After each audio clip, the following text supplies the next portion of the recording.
Hello everyone. अपने attitude वाले chapter की डिस्कशन को कंटिन्यू करते हैं।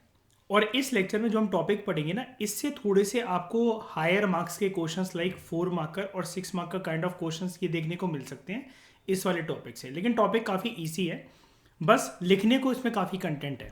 देखो, हमारे एटीट्यूड के हम कंपोनेंट्स तो जानते हैं, बिल्कुल भी कंफ्यूज मत होना। दो तरीके के क्वेश्चन आपको आ सकते हैं। हमने देखा था एटीट्यूड के कंपोनेंट नंबर 3 होते हैं, ABC हमने उनको नाम दिया था। अफेक्टिव ए से, बी से बिहेवियरल और सी से कॉग्निटिव, जो मैंने इनिशियल लेटर्स मार्क करे हैं, ठीक है। लेकिन इसके अलावा एटीट्यूड की कुछ कुछ कशिश प्रॉपर्टीज भी होती है। अब बस बच्चे हमेशा पिछले एक डिकेड से लगभग मैं ऑब्जर्व कर रहा हूं सबको, वो यही करते हैं। कंपोनेंट उनको एग्जाम में याद नहीं आते तो प्रॉपर्टीज लिख देते हैं, प्रॉपर्टीज याद नहीं आते तो कंपोनेंट्स लिख देते हैं, या फिर इसको मिक्स करके लिखते हैं।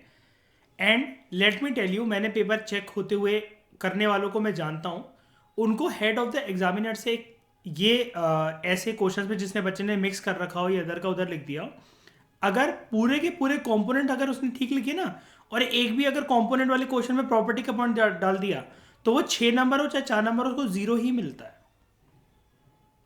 जीरो ही मिलता है। एक आधा नंबर भी नहीं मिलेगा, चाहे 4 पेज का आंसर लिख लेना चाहे 6 पेज का आंसर लिख लेना, आधा नंबर भी नहीं मिलता है। और ये मैं उन सन की टीचर्स के लिहाज से बता रहा हूं कि जिनको इंस्ट्रक्शन दी जाती है। कुछ कुछ हो सकते हैं कि जिनको इंस्ट्रक्शन भी दी जाए लेकिन उनको लगता है करियर की बात है, कॉलेज में कट ऑफ की बात है, तो आधा नंबर, 1 नंबर, या इनफैक्ट हो सकता है वो 2 नंबर भी देते।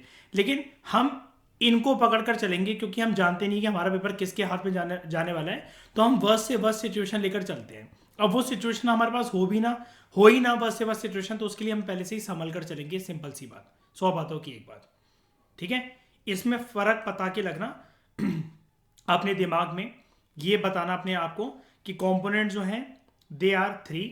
हमने पढ़ा था इनको ABC। बोलने का तरीका होता है, लेकिन हम जानते हैं लिखने का तरीका क्या होता है। सबसे पहले हम किसी के बारे में कुछ भी चीज़ सोचते हैं, उसके बाद इमोशंस डेवलप करते हैं, and then accordingly we behave. उसके बाद what are the features of attitude, significant features या फिर प्रॉपर्टीज आप इसको बोल सकते हो। तो एक बात याद रखना, कीवर्ड में मार्क कर देता हूं, प्रॉपर्टीज एंड फीचर्स, ये एक ही चीज है। तो आप दो तरीके के क्वेश्चन समझ गए क्या आ सकते हैं आपको। एंड गारंटी बता रहा हूं, गारंटी लिखवा लो आज ही चाहे मुझसे वाली बात, ये क्वेश्चन कितने भी नंबर का है, या कंपोनेंट के ऊपर या इसके ऊपर, इसमें से क्वेश्चन शॉर्ट पक्का मिलेगा। यानी कि मैं तुम्हारे 2 से 4 नंबर फिक्स करवा रहा हूं ये चीज बोलकर। इसलिए मैं पहले स्टार्ट करवाने से पहले इस चीज के ऊपर इतना एम्फोसाइज कर रहा हूं कि आते हुए भी तुम बेवकूफ़ी के चक्कर में या फिर अपना पेशेंस खो दो वहां पर, और पेन और हाथ कप कपाने लग जाए तो उस चक्कर में गलती कर बैठो, आते हुए नंबर मत खोना। ये सिंपली निशानी होती है एक बेवकूफ़ इंसान की। तो 4 सिग्निफिकेंट फीचर्स या प्रॉपर्टीज क्या है एटीट्यूड के। एक है बैलेंस। बैलेंस में हम लोग ये देखते हैं एटीट्यूड कितना पॉजिटिव है किसी पर्सन का या कितना नेगेटिव है, ओके।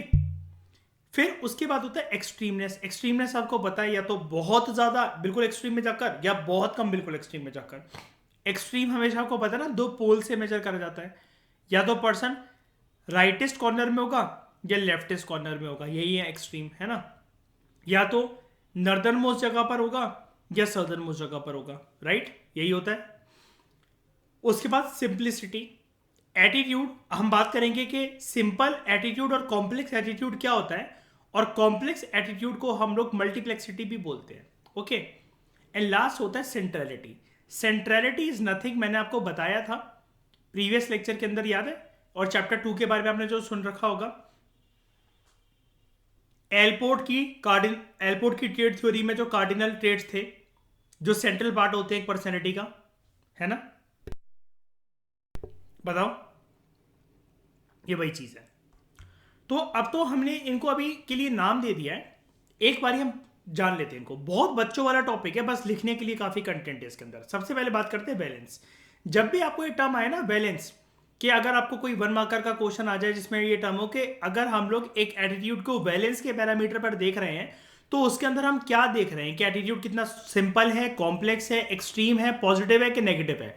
तो आपका आंसर होना चाहिए, बैलेंस का मतलब होता है एटीट्यूड पर्सन का कितना या तो पॉजिटिव है या कितना नेगेटिव है, ओके। अब देखो, एक एटीट्यूड का वैलेंस हमें यह बताता है कि कोई भी एटीट्यूड जो आप होल्ड करके रखे हुए हो वो पॉजिटिव है या नेगेटिव है। लेकिन अब सवाल ये उठता है, पॉजिटिव नेगेटिव किसके लिए?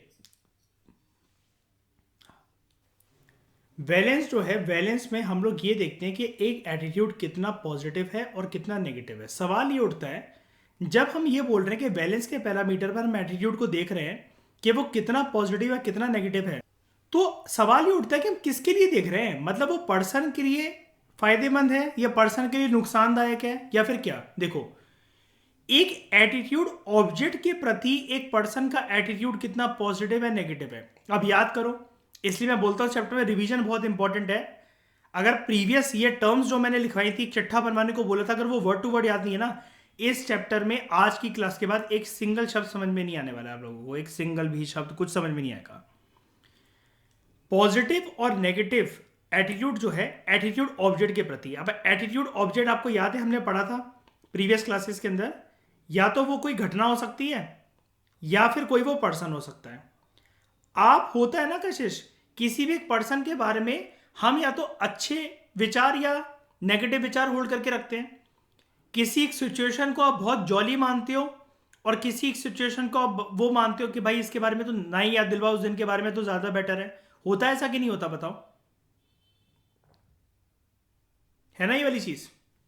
तो हम लोग जो पॉजिटिव और नेगेटिव देख रहे हैं ना एटीट्यूड को, वो एटीट्यूड ऑब्जेक्ट के लिहाज से देख रहे हैं। यानी कि हमारा अंबर यहां पर बेस क्या है? Attitude object.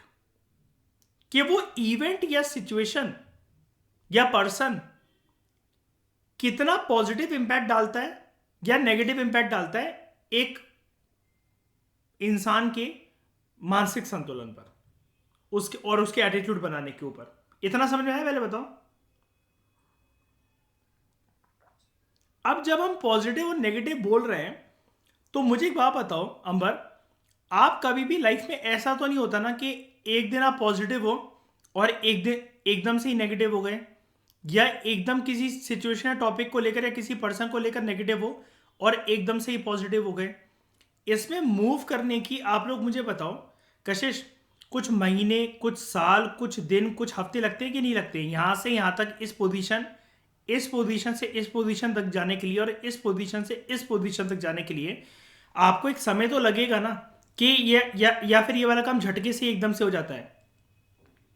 जिस पर्सन के साथ अगर हम कुछ साल रहे होते हैं ना, तो ब्रेकअप की जर्नी से लेकर पैचअप भी एक सेकंड का खेल नहीं होता है। बताओ, ऐसा होता है क्या कशिश? नहीं होता। यानी कि जो ये पॉजिटिविटी और नेगेटिविटी की बात हो रही है ना वैलेंस में, ये हम लोग 5 पॉइंट के स्केल पर मेजर करते हैं। कितने पॉइंट के स्केल पर? 5 पॉइंट के स्केल पर मेजर करते हैं। भाई 5 पॉइंट है कैसे? एक एग्जांपल लेकर समझते हैं। सपोज किसी का एक एटीट्यूड हमें चेक करना है कि न्यूक्लियर रिसर्च को लेकर उस पर्सन का सोच विचार क्या है। 5 पॉइंट स्केल पर इसको किस प्रकार से मेजर करा जाएगा?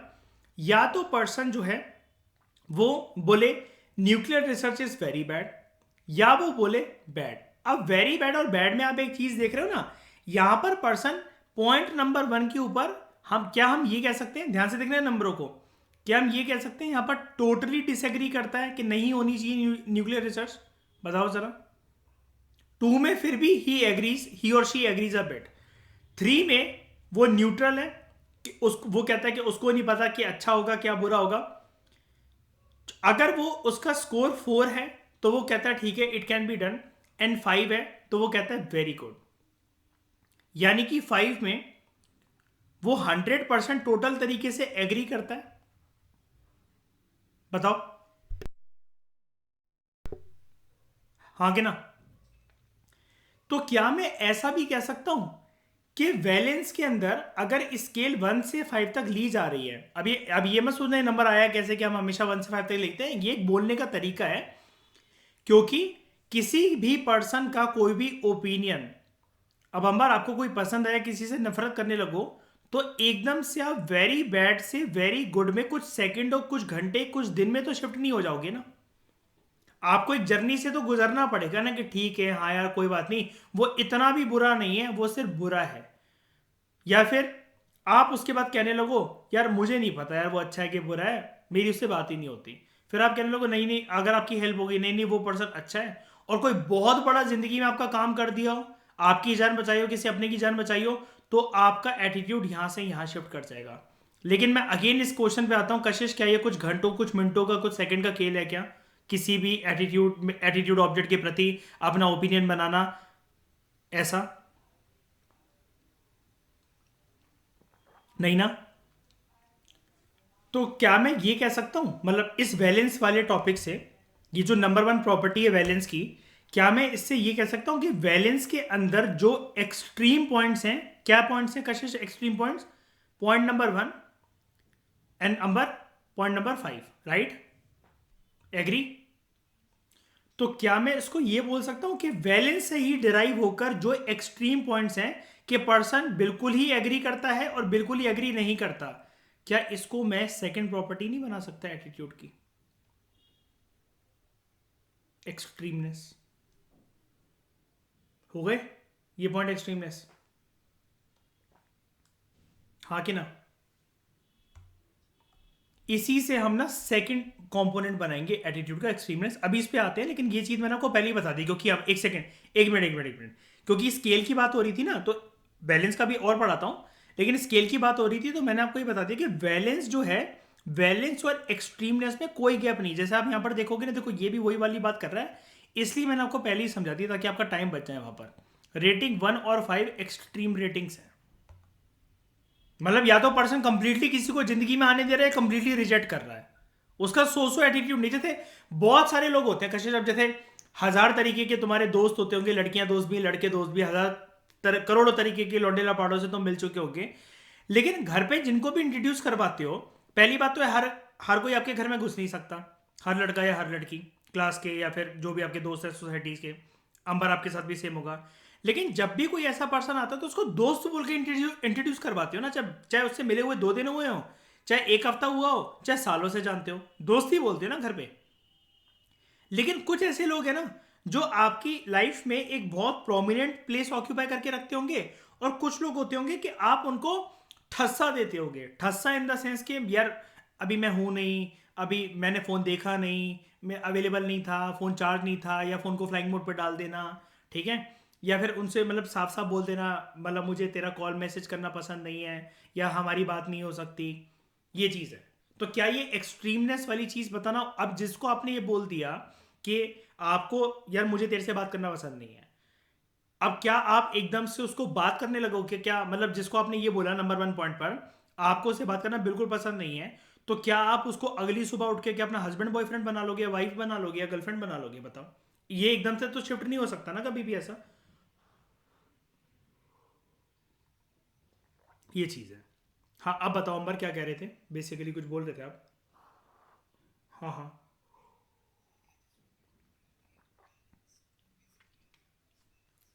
हाँ हाँ बिल्कुल बिल्कुल। हाँ हाँ बिल्कुल नहीं। और एक और इसमें एक और पैरामीटर है जो हम पढ़ेंगे, यहीं पर कवर भी करवा देते तो एक्सट्रीमिस्ट का पॉइंट कवर हो जाएगा। इस रेटिंग स्केल में नंबर 1 और नंबर 5 क्या क्या चीज डिनोट करता है? पर्सन बहुत ज्यादा एक्सट्रीम लेवल पे सोच रहा है या कम एक्सट्रीम लेवल पे सोच रहा है? बताओ। बहुत ज्यादा ना। अगर मैं ये कह दूं कशिश, आप और मैं किसी भी पर्सन को लेकर पॉइंट नंबर 2 और पॉइंट नंबर 4 पे खड़े हैं, क्या हमारी एक्सट्रीमनेस कम हो गई? और क्या मैं ऐसा कह दूं कि अंबर, अगर यहां पर पर्सन पॉइंट नंबर 3 पर खड़ा हुआ है, तो उसकी एक्सट्रीमनेस, मतलब एक्सट्रीमनेस की जो डेफिनेशन होती है कि दो पोल पर, लेकिन अब वो सिंगल पॉइंट पर आ गया, यानी कि पॉइंट नंबर 3 क्या था? न्यूट्रल। क्या उसकी एक्सट्रीमनेस टोटल खत्म हो गई? न्यूट्रल पर्सन की तो कभी एक्सट्रीमनेस हो ही नहीं सकती। जैसे कशिश आपकी कोई बुरा, मतलब आप, आपके पास कोई आया और किसी की बुराई करने आया है, तो आपने यही कहा ना कि देखो यार मैं उसको जानती नहीं हूं, मैं कुछ नहीं बोल सकती यार, तो उसके बारे में मुझसे बात मत कर, मेरी बात ही नहीं होती उससे। उसने जो करा वो तेरे साथ करा है, मेरे साथ आज तक उसने भी ऐसा कुछ बुरा नहीं करा है। यही बोलते हो ना जब किसी के पर, या किसी की जब चुगली नहीं करनी होती है, कुछ नहीं करना होता है, या अब यहां पर जरूरी नहीं है कि आपका उससे सॉफ्ट एंगल हो, या आपकी उससे जान पहचान हो, या फिर वो आपको पर्सन पसंद आता हो, या उसके एप्स छूकर देखे हो आपने, ऐसा कुछ जरूरी नहीं है। लेकिन आपको ये लगता है कि भाई जब मैं कोई जानती ही नहीं हूं तो ये भी तो हो सकता है ना कि ये जो कमीनी मुझसे बुराई करने आई हो, क्या पता गलती इसी की उस बंदे की ना हो, और मैं तो जानती नहीं हूँ, तो जो बता रही है मैं तो वही सुन रही हूँ। तो आप क्या कहते हो, यार मुझे नहीं पता इस टॉपिक में, तेरे को जो ठीक लगता है वो कर।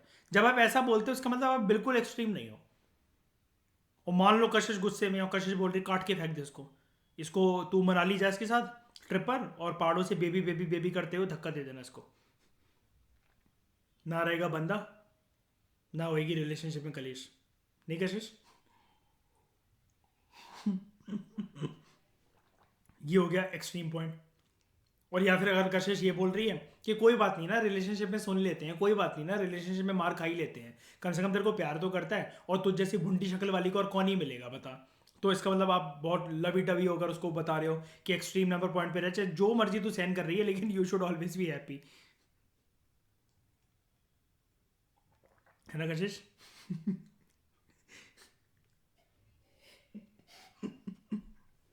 नहीं नहीं, ये तो समझाने का एक तरीका है कशिश, टॉपिक समझा रहा हूँ मैं तो। अरे नहीं नहीं, अरे नहीं नहीं कशिश, ऐसा कुछ नहीं है। अब तुम इत्तेफाक से इस लेक्चर में आ गए तो एग्जाम्पल ही वही निकल रहा, तो मैं क्या करूँ। तो अगर if an individual rates his or her views towards a nuclear research as 4 और 5, हम बैलेंस की बात कर रहे हैं अभी, दोबारा अभी एक्सट्रीम पे मत जाना, अभी आएंगे उसके ऊपर। 4 और 5 पे अगर वो है, तो 4 और 5 क्या था, मैं हाईलाइट कर देता हूं, गुड या वेरी गुड। तो यानी कि पर्सन का एटीट्यूड यहां पर क्या है, पॉजिटिव एटीट्यूड है। दिस मीन्स कि पर्सन जो है वो न्यूक्लियर रिसर्च के आइडिया को लाइक करता है, ही लाइक्स दैट आइडिया, वो ये मानता है this is something good. On the other hand, अगर पर्सन रेटिंग करता है 1 और 2, तो पर्सन का एटीट्यूड यानी कि नेगेटिव है। इसका मतलब पर्सन जो है न्यूक्लियर रिसर्च को ही और शी कंप्लीटली डिसलाइक्स, और वो ये सोचता है या ये सोचती है दिस इज समथिंग बैड, कि अगर कुछ लीकेज वगैरह हो गई न्यूक्लियर पावर प्लांट से वगैरह, तो भोपाल गैस ट्रेजेडी जैसा कुछ इंसिडेंट हो सकता है, जिसकी वजह से लाखों लोगों को जान माल की हानि हो सकती है। ठीक है। और पॉइंट नंबर 3 पे अगर पर्सन का एटीट्यूड जो कि न्यूट्रल था, तो वो ये शो करता है पर्सन ना तो पॉजिटिव है, यहां पर देखो, नीदर पॉजिटिव अगर पॉइंट नंबर 3 पे है, और नॉर नेगेटिव, यानी कि उसका जो वैलेंस है, his valence is lying in the middle of the scale. क्या ये चीज समझ में आई? ये तो एक स्केल, एक बोलने का तरीका है। पता है स्केल क्यों होता है? अगर फ्यूचर में कभी साइकोलॉजी ऑनर्स करोगे या किसी भी फील्ड से साइकोलॉजी अगर परस्यू करोगे ग्रेजुएशन में, तो हर साइकोलॉजी में आपका एक सब्जेक्ट जो कभी पीछा नहीं छोड़ने वाला, वो होता है स्टैटिस्टिक्स। और वहां पर ऐसा माना जाता है कशिश अंबर कि देखो, हम जैसा कि हमने बात करी थी एटीट्यूड को, पर्सनैलिटी को, आप अभी तक इतने जो 12th में चैप्टर्स पढ़कर आए हो, इतनी चीज तो आपको समझ में आ गई ना कि साइकोलॉजिकल क्वालिटीज और कैरेक्टरिस्टिक्स को कभी भी कोई मेजर नहीं करा जा सकता। याद है हमने पढ़ा था कशिश, पहला टॉपिक हमारे कोर्स का साइकोलॉजिकल असेसमेंट, फॉर्मल इनफॉर्मल।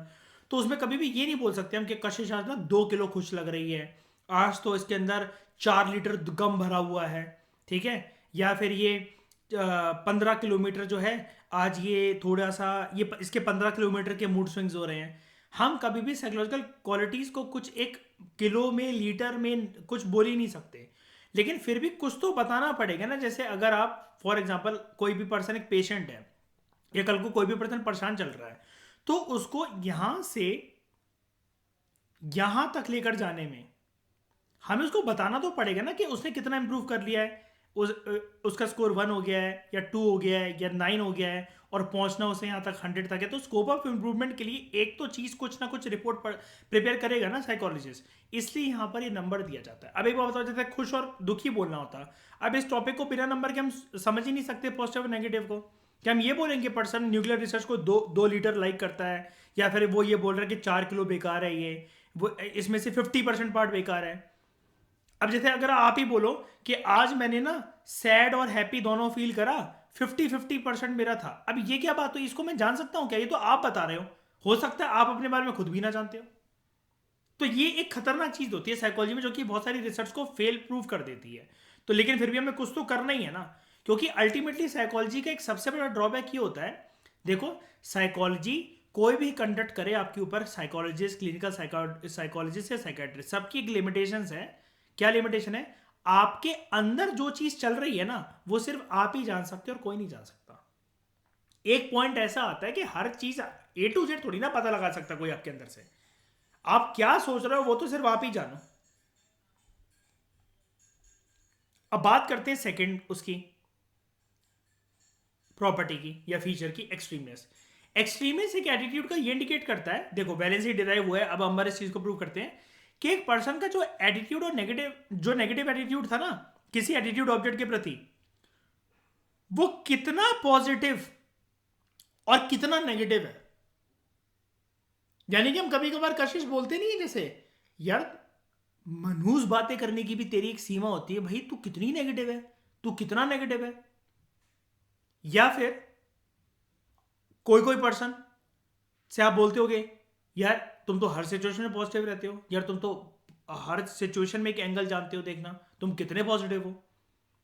तो ये चीज ना एक्सट्रीमनेस में डिटरमाइन होती है। जैसे सेम अगर एग्जांपल हम लोग ले न्यूक्लियर रिसर्च का, तो अगर पर्सन रेट करता है 1 को या 5 को, या तो पूरा एक्सेप्ट या पूरा रिजेक्ट, तो वो अपोजिट डायरेक्शन में है।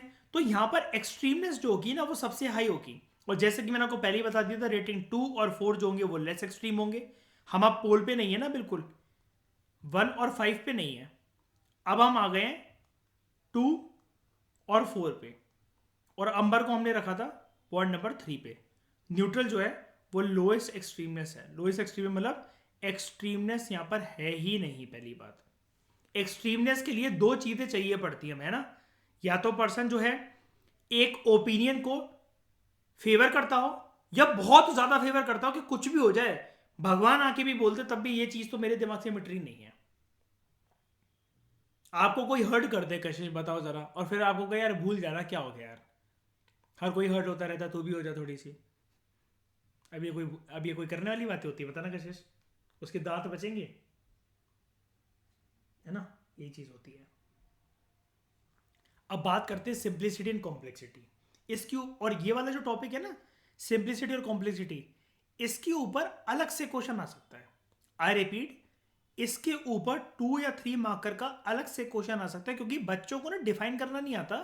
सिंप्लिसिटी, कॉम्प्लेक्सिटी और मल्टीप्लेक्सिटी, ये होता क्या है? 3 चीजें लिखी हुई हैं यहाँ पर, लेकिन ये तीनों वर्ड्स है कैसे, हम डिकोड करते हैं, डोंट वरी। ये जो फीचर है ना सिंप्लिसिटी और कॉम्प्लेक्सिटी, ये आपको ये बताता है कि आपका देखो एक ब्रॉडर एटीट्यूड होता है। इसका मैं बहुत एक सिंपल सा एग्जांपल देना चाहूंगा आपको। एक ब्रॉडर एटीट्यूड होता है। इस ब्रॉडर एटीट्यूड में मतलब आप ये मान लो कि आपका ये बॉक्स है, ये बक्सा है, जिसमें आप ना एक एटीट्यूड होल्ड करके रखे हुए हो। और हमने रूल क्या सीखा अंबर कशिश, हम एटीट्यूड हमेशा किसके प्रति होल्ड करके रखते हैं? एक एटीट्यूड ऑब्जेक्ट के प्रति। और वो एटीट्यूड ऑब्जेक्ट क्या होता है हमेशा कशिश, अंबर? या तो वो कोई इवेंट हो, या तो कोई एक पर्सन हो, राइट?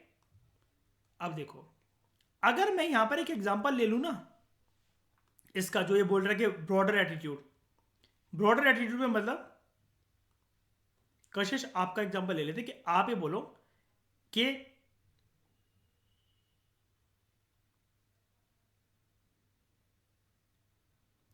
सारे मर्द ऐसे होते हैं। मान लो कोई एक बंदी ये बोल रही है कि सारे मर्द ऐसे होते हैं, और एक बंदा बोल रहा है कि सारी लड़कियां ऐसी होती हैं। ये तो एक ब्रॉडर एटीट्यूड हो गया ना। इसका मतलब आप हर बंदे को और हर बंदी को आप एक ब्रॉडर सेट में रख रहे हो, ठीक है। लेकिन फिर ये देखा जाता है कि आपके इस ब्रॉडर एटीट्यूड में जो मेंबर एटीट्यूड्स हैं, छोटे छोटे जो एटीट्यूड्स हैं, वो क्या रोल प्ले कर रहे हैं इस ब्रॉडर एटीट्यूड के फैमिली सिस्टम में। यानी कि इसको, इस बक्से को बोला जा रहा है एज फैमिली। एज फैमिली, इस बक्से को बोला जा रहा है एज फैमिली। और अब जो आप ये, आपकी लाइफ में मर्द बहुत सारे होंगे। मर्द होंगे आपका भाई, आपके फादर, आपका बॉयफ्रेंड या गर्लफ्रेंड, ये अभी तो मर्द की बात चल रही है, बॉयफ्रेंड, और आगे जाके फ्यूचर में आपका कोई हस्बैंड। लेकिन अगर इन चारों से कोई भी चीज हो, इन चारों से कोई भी चीज हो, अगर वो आपके फेवर में अच्छी हो, मान लेते हैं आपको जिंदगी में सबने हर्ट करा किसी लड़की को, लेकिन उसके फादर ने हर्ट नहीं करा, तो वो ये बोलेगी बाप, मेरे बाप के अलावा सारे मर्द कुत्ते थे। अगर उसके फादर भी उसके कभी सपोर्ट में ना रहे हो, भाई सपोर्ट में रहो, तो वो ये बोले कि सिर्फ भाई ने ही राखी का फर्ज निभाया, बाकी सारे मर्द तो हरामी थे, और मुझे अपने बाप के प्रति भी कोई ज़्यादा इज्जत नहीं है। वो लड़की ऐसा बोलेगी। यानी कि आप एक चीज़ समझ रहे हो, जब हम बोलते हैं ना कि लड़कियां ऐसी ही होती हैं, एक एग्जांपल के बता रहा हूं, लड़के ऐसे ही होते हैं, बंदे ऐसे ही होते हैं, ये होता है आपका एक ब्रॉडर एटीट्यूड। इसके अंदर लेकिन एक फैमिली एटीट्यूड भी होते हैं, जब आप ये बोल देते हो कि मुझे पता है कि लौंडे कैसे होते हैं, वैसे कैसे होते हैं, लड़कियां कैसी होती हैं, लेकिन आपकी लाइफ में कोई ना कोई एक रिस्पेक्टफुल फिगर होता है जिसके जिसके प्रति आपके मन में बहुत इज्जत, बहुत प्यार, या फिर बहुत ज़्यादा अटैचमेंट होती है। और उस कैटेगरी में जो छोटी छोटी कैटेगरी हैं, जो जिसको हम बोल रहे हैं मेंबर एटीट्यूड, उनको आप एक अलग पोजीशन देते हो। इट इज जस्ट लाइक, मैं अगेन ड्रॉ कर रहा हूं, ये बक्सा जो है, ऐसा मान लो कि आप किसी ज्वाइंट फैमिली में रह रहे हो, लेकिन ज्वाइंट फैमिली में जो बातें आप अपने सगे भाई के साथ डिस्कस नहीं कर सकते, वो होता है कि चाचा के बेटे के साथ डिस्कस करो, वो आपका बेस्ट बडी हो, भले कजिन ब्रदर होने के बावजूद भी। आप हो सकता है कि अपनी बुआ को कुछ बताओ, हो सकता है अपनी छोटी चाची को कुछ बताओ। तो इस जॉइंट फैमिली सिस्टम में ना, ये तीन आपकी जान है कि अगर इनको कोई भी कुछ सुनाएगा ना, तो आप इनके लिए मार भी दोगे और मर भी जाओगे। अब समझ में आई ये वाली चीज, बताना जरा। और ये प्रैक्टिकल है कि नहीं, ऐसा होता है कि नहीं होता। हम जब बोलते हैं मेरा परिवार, लेकिन मेरे परिवार में आप सबको लगाव नहीं करते, क्योंकि आप जानते हो कशिश या अंबर, किसी किसी को पता चला अपनी बातें बताती, उसने बोला कि कोई बात नहीं मुझे बता दिया कर, आपके चाचा ने बोला कोई बात नहीं सारी बातें मुझे बता दे, पता चला जाके पापा को बताते। लेकिन फैमिली में कुछ लोग ऐसे होते हैं जिनके लिए आपके मन में एक अलग ही रिस्पेक्ट होती है, एक अलग ही दर्जा होता है, राइट। ठीक है अंबर, ये चीज समझ में आ गई ना, और बहुत प्रैक्टिकल मैंने बोला, आई थिंक मैंने समझाया, कोई दिक्कत तो नहीं हो गया इसमें। ठीक है। हाँ वेग है, वो वेग देखो इसलिए, देखो क्योंकि यार देखो ये ना थोड़ा सा मैं बताऊँ क्यों है वेग, ये फिलोसफिकल बात कर रहा है एक्चुअली वाला टॉपिक। ये कह रहा है कि हमारा एक बहुत बड़ा एक एटीट्यूड सिस्टम होता है। एटीट्यूड सिस्टम कैसे, जैसे आप ये बोलो, एक बहुत बड़ा एटीट्यूड सिस्टम,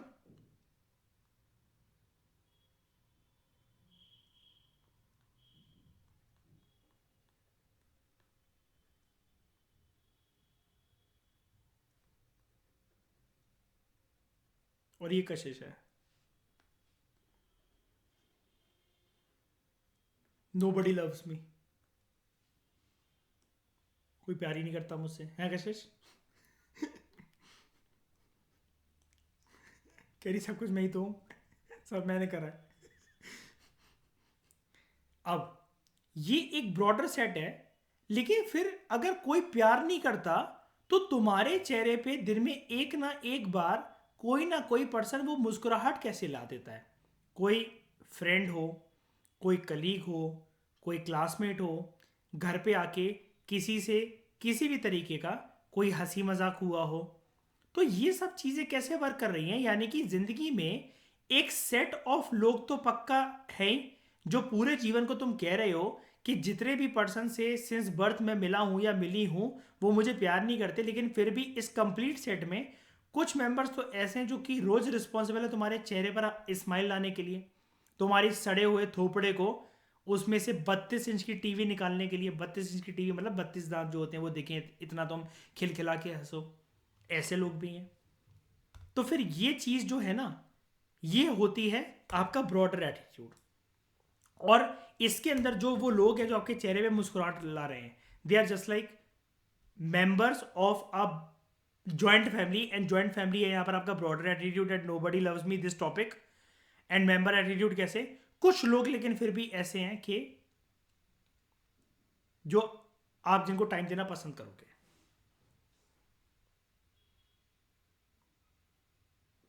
अब मैं एक और बात समझाता हूं।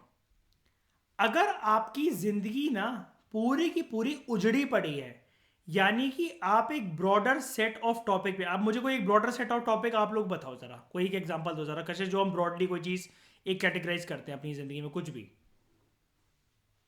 सारे लड़के ऐसे होते हैं, सारी लड़कियां ऐसी होती हैं, या फिर नो बडी लव्स में, कुछ भी ऐसी एक ब्रॉडर चीज़ बताओ मुझे जरा, या कोई भी एक टॉपिक बता दो। जैसे यहाँ पर हिंट भी दे रखी है कुछ ऐसी चीज़ें जैसे हेल्थ या फिर वर्ड पीस, ये तो मुझे एग्जाम्पल लेकिन घटिया लगते हैं, इससे तो कोई मतलब ही नहीं है।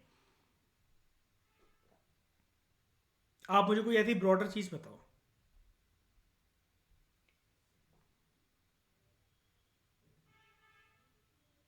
हैप्पीनेस मान लें एक टॉपिक ब्रॉडर।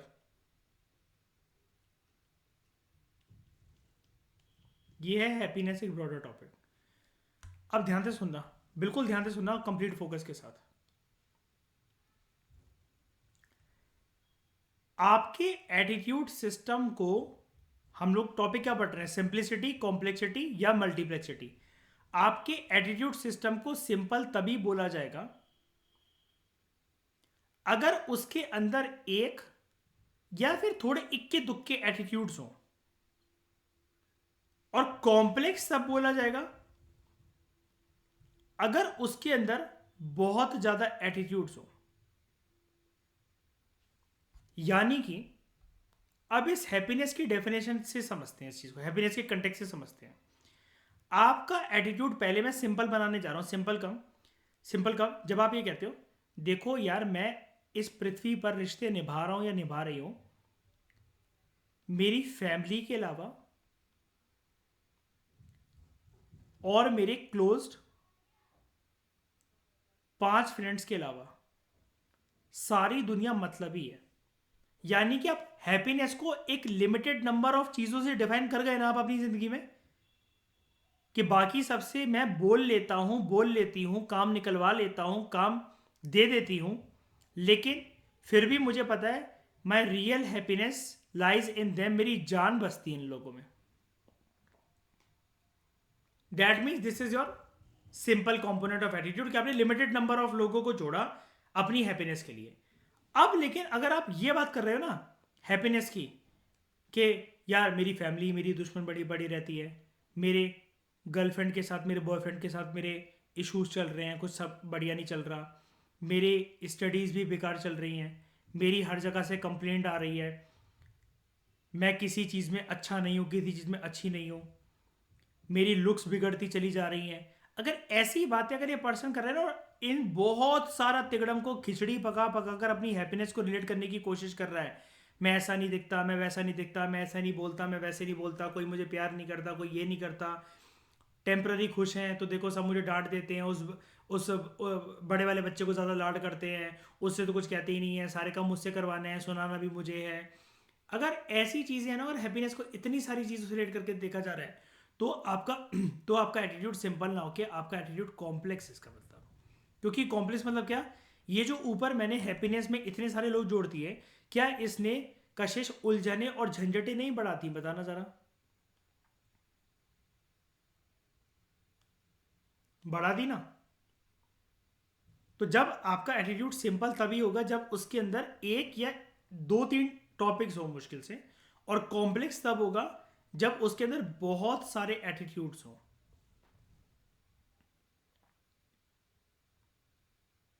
ठीक है,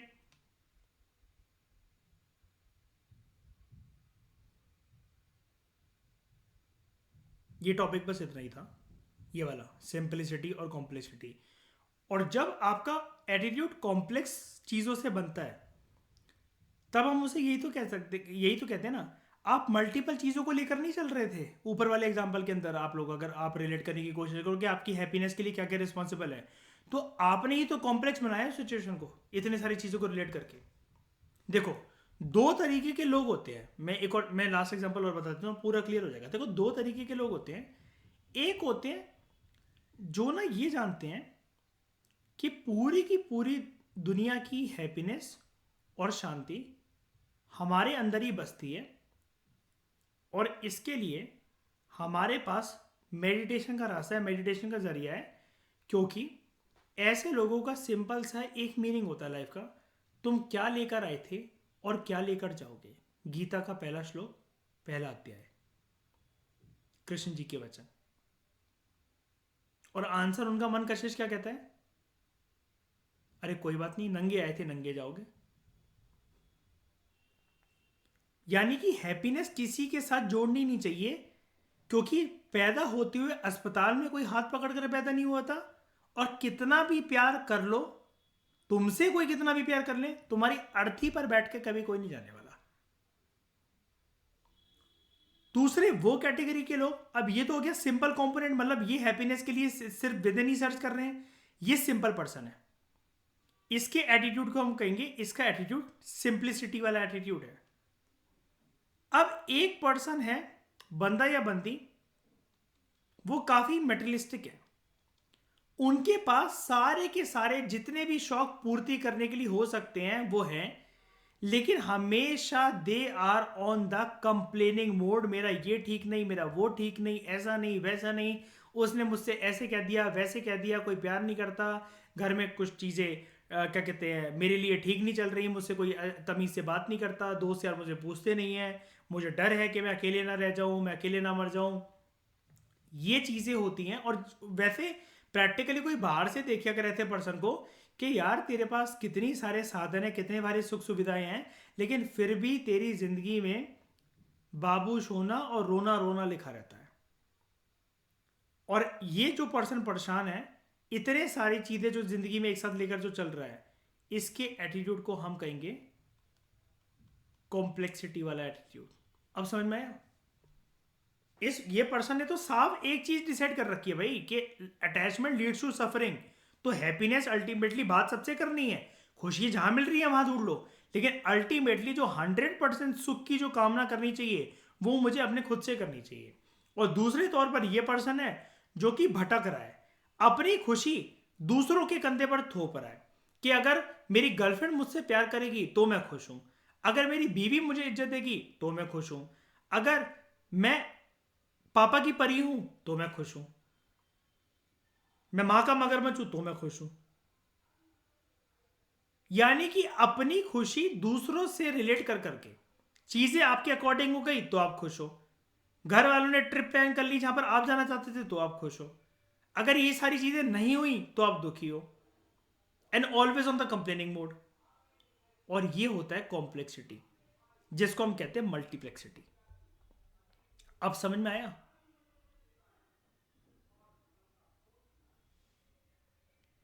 और एक होता है सेंट्रल, लास्ट प्रोमिनेंट प्रॉपर्टी है एटीट्यूड की, फीचर है सेंट्रलिटी। सेंट्रलिटी का मतलब ये होता है आपके जहन में पर्टिकुलर एक एटीट्यूड, पक्का कोई ना कोई एक बात या आपका कोई एक दृढ़ संकल्प ऐसा होता होगा जो आपके पूरे एटीट्यूड सिस्टम को दिन रात डोमिनेट करके रखता होगा। कोई एक सेंट्रल ऐसी बात होती होगी। इसको जनरली मैं डिफाइन करता हूं कि किसी के अंदर अगर किसी गोल को या किसी चीज को या किसी इंसान को पाने की जो ये फायर है ना,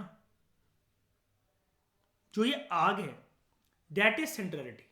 दिन रात पर्सन उस दिशा में उस चीज को प्राप्त करने के लिए मुशक्कत कर रहा है, मेहनत कर रहा है। उसको ये नहीं पता कि सवेरा कब है, उसको ये नहीं पता कि रात कब है। उसको सिर्फ अर्जुन की तरह, जैसे उसको मछली की आंख दिखती थी, उसको अपना गोल और दृढ़ संकल्प दिख रहा है। जिस एटीट्यूड में सेंट्रलिटी ज्यादा होती है ना, तो वो इस प्रकार के एटीट्यूड होते हैं पर्सन के कि वो दूसरों को भी इंफ्लुएंस कर देते हैं। यानी कि आप थक कर आए हो, कंप्लेनिंग मोड पर हो, और आप देख रहे हो इस पर्सन के अंदर ये बनने की, फलाना फलाना बनने की इतनी चाहत है, इतनी चाहत है कि ये भी मेरे सामने थक कर आया और मुझसे ज्यादा काम करता है, लेबर मजदूरी, मेहनत मजदूरी करता है, और उसके बाद भी ये अपना गोल के लिए ये इतना इतना टाइम डेडिकेटेड करता है ऑफिस से आने के बाद या फलानी फलानी जगह से आने के बाद। तो आप भी उसको देखकर उससे प्रेरित हो जाते हो कि यार क्या अगर आपको मौका मिला कभी बात करने का कि यार आप इतना कुछ कैसे मैनेज कर लेते हो, कैसे संभाल लेते हो, कि आप थकते नहीं हो, आपको नींद नहीं आती, ऐसी क्या बात है कि जो आप जागते रहते हो, क्या चल रहा है आपके मन के अंदर, ऐसा क्या प्राप्त करना है आपको। तो ऐसे लोगों की बातें और ऐसे लोगों की सिचुएशन ना दूसरों की साइकोलॉजी, दिमाग और दृढ़ संकल्प पर और दूसरों को जिंदगी में रास्ता दिखाने के लिए बहुत इंपॉर्टेंट रोल प्ले करते हैं। यानी कि जिसके अंदर सेंट्रल फीचर किसी एक चीज को लेकर होता है ना, ऐसे लोग जिंदगी में लीडर्स बनते हैं अच्छे। As compare to those people जिनका एटीट्यूड जो है वो नॉन सेंट्रल है, पेरीफेरल है। पेरीफेरल का मतलब ये होता है जब सिचुएशन के हिसाब से उनको जो नीड लगी इंसान ने वो कर लिया और वो उसको रूटीन का नाम दे रहा है। यानी कि जब पर्सन को सोना था तब वो सो गया, जब उठना था वो उठ गया। पढ़ क्यों रहे हो? क्योंकि घर वाले बोल रहे हैं। ये कोई गोल क्यों अचीव करना है? यार क्योंकि यार उम्र हो रही है, नौकरी वोकरी करनी है, शादी करनी है। मतलब जिंदा मरे हुए लोगों को कहते हैं कि उनका एटीट्यूड पेरीफेरल होता है, कि उन्होंने जीवन के अस्तित्व को समझा ही नहीं, को जिया ही नहीं। वहीं पर कम रिसोर्सेज के साथ, कम साधन के साथ बंदा ऐसी जिंदगी दूसरे लोग बिता रहे हैं कि इतने खुश हैं, वो इतने खुश है क्योंकि उनके अंदर एक सेंट्रल एटीट्यूड है, उनको उसके अलावा कुछ दिखता ही नहीं है। वो इतना दृढ़ उनका गोल है कि ना वो उनकी आंखों से आंसू का कतरा गिरने दे सकता है, ना ही उनके मोटिवेशन को या किसी भी छोटे छोटे सरकमस्टांसेस को, घटनाओं को, कि उनको गोल से डेविएट करते ना। ऐसी उनकी मजबूत बुनियादें कभी इस चीज से हिल सकती हैं। फॉर एग्जाम्पल ये वही चीज है कार्डिनल ट्रेट, जैसे कि मैंने आपको बोल दिया था। गांधी ने नॉन वायलेंस नहीं छोड़ा, हिटलर ने ज्यूस के खिलाफ नफरत नहीं छोड़ी, और मदर टेरेसा ने ह्यूमैनिटेरियन वर्क करना कभी नहीं छोड़ा। यानी कि अगर हम बात करें वर्ल्ड पीस की, तो जितने लोग सॉरी जितने लोग शांति व्यवस्था पे काम कर रहे हैं वो तो कर ही रहे हैं ना। आप चाहे उनको कैसा भी बोल लो, अबे कितने बोरिंग लोग हो, क्या लोग हो, क्या तुम यार मतलब शांति फैलाओगे, क्या तुम पैसिफिज्म की बात करते हो, क्या तुम कहते हो एनवायरनमेंट को प्रोटेक्ट करो, वन महोत्सव पे 2 पेड़ लगाओ, 1 पेड़ काटो तो 2 पेड़ लगाओ। कई कई पर्सन अगर जैसे ये बोलता है कि देश में हाई मिलिट्री एक्सपेंडिचर नहीं होना चाहिए, हमें पड़ोसी राज्यों के साथ मिलकर अपने कल्चर को, अपनी संस्कृति को, अपनी इकोनॉमी को, हर चीज को आगे लेकर जाना चाहिए, हर चीज का बढ़ावा देना चाहिए। ये कोर एटीट्यूड है। वो ये कहते हैं क्योंकि कभी भी ऐसे वॉर में जो लीडर्स होते हैं वो तो कभी मारे ही नहीं जाते, सिविलियन मारे जाते हैं। तो ये अलग अलग प्रकार के एटीट्यूड है कि आपके अंदर किस प्रकार की आग है, क्या है, कि जो एक ऐसा सेंट्रल फीचर हो आपके एटीट्यूड का जो कि आपको समाज के अंदर एक रिफ्लेक्टिंग लाइट बनाए, कि आपकी पर्सनैलिटी, आपके बोलने का तरीका चमके, कि आपको भी जो आप बोल रहे हो ना वो फालतू बात नहीं है, आप भी एक इंपॉर्टेंट पर्सन हो, आपकी बात मायने रखती है। जिनमें इस प्रकार की टेंडेंसी होती है, आप कह सकते हो कि वो पक्का जिंदगी में अगर आप उनकी बात सुन रहे हो तो उनने किसी ना किसी एक पर्टिकुलर एटीट्यूड को अहम रोल देकर अपने एटीट्यूड सिस्टम के अंदर के बाकी सारे एटीट्यूड्स को साइलेंट कर दिया। लाइक सोना, खाना, पीना, बैठना, घूमना फिरना, गर्लफ्रेंड बॉयफ्रेंड के साथ चोंच से चोंच मिलाना, ये किसको पसंद नहीं आता? सबको आता है। लेकिन इन लोगों ने फिर भी बहुत चीज़ों की कुर्बानी दे रखी होती है ताकि ये लाइफ में जो दुनिया में सब कर करके परेशान हो रहे हैं इनको वो ना होना पड़े, और बल्कि दूसरों को राह दिखा सकें। They are Krishna who leads the war and who guides his students. क्या ये सारे के सारे आपको अच्छे से समझ में आए? मैंने बेस्ट कोशिश करी अपनी कि ये इस कॉम्प्लेक्स टॉपिक को मैं आपके लिए सिंपल बना सकूं। बताओ। तो इस डिस्कशन में फिलहाल इतना ही। Thank you very much for discussion.